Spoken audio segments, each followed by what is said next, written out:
Bienvenue dans cette présentation de Flowvela, une application ma foi bien sympathique qui propose d'être une alternative à Keynote ou PowerPoint ou encore une application type livre audio. Alors j'irai pas jusqu'à dire iBooks Author, mais en tout cas une application comme peut-être Book Creator qui permettrait donc de créer un entre-deux entre la présentation multimédia et un livre audio. Alors pourquoi ? Tout simplement parce que celle-ci inclut la possibilité de mettre des diaporamas photos à l'intérieur même d'une présentation et également des vidéos, comme on peut le voir sur ces images. Passons à présent à la création d'un projet. Pour cela, nous avons le choix de partir d'un modèle vierge ou d'un template qui nécessite d'être téléchargé, donc cela nécessitera au départ en tout cas une connexion internet.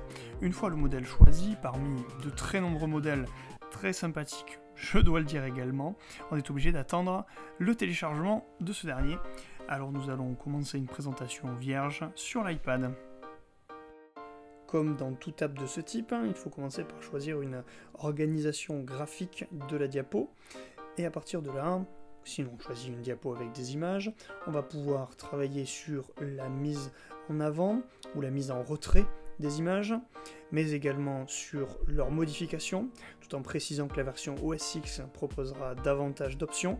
On observera quand même la possibilité d'aller puiser dans de très nombreuses sources, donc notamment Facebook, Dropbox, l'iPad, mais aussi le Creative Cloud d'Adobe. Une banque de templates graphics permet donc d'insérer des formes, plus précisément des textures et des couleurs, qui pourront servir de fond à une image ou tout simplement de fond pour un texte.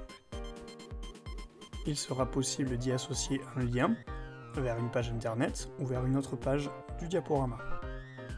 De façon tout à fait surprenante, je n'ai pas trouvé comment il était possible d'incliner une image comme cela est possible dans les applications d'Apple, ce qui est très déroutant, il faut l'avouer. Peut-être n'ai-je pas trouvé la bonne fonction. En tous les cas, cela est très gênant pour des présentations actuelles.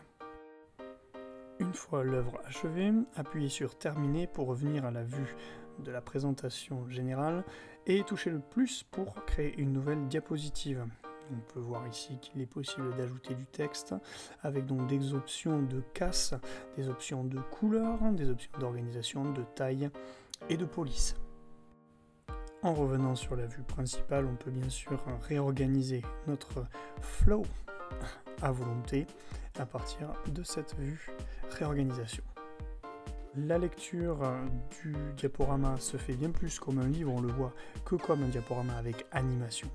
Et on peut ensuite partager notre flow de façon publique, donc hébergé en ligne, de façon restreinte, donc avec seulement certaines personnes, ou privée, seulement pour soi. Cette présentation ou ce flow maintenant créé va s'uploader directement sur le nuage et je pourrai normalement le retrouver bientôt sur mon Mac. Finalement, cette application s'approche bien plus d'une application comme Sway de Microsoft, mais sans nécessiter donc une interface en ligne. À bientôt!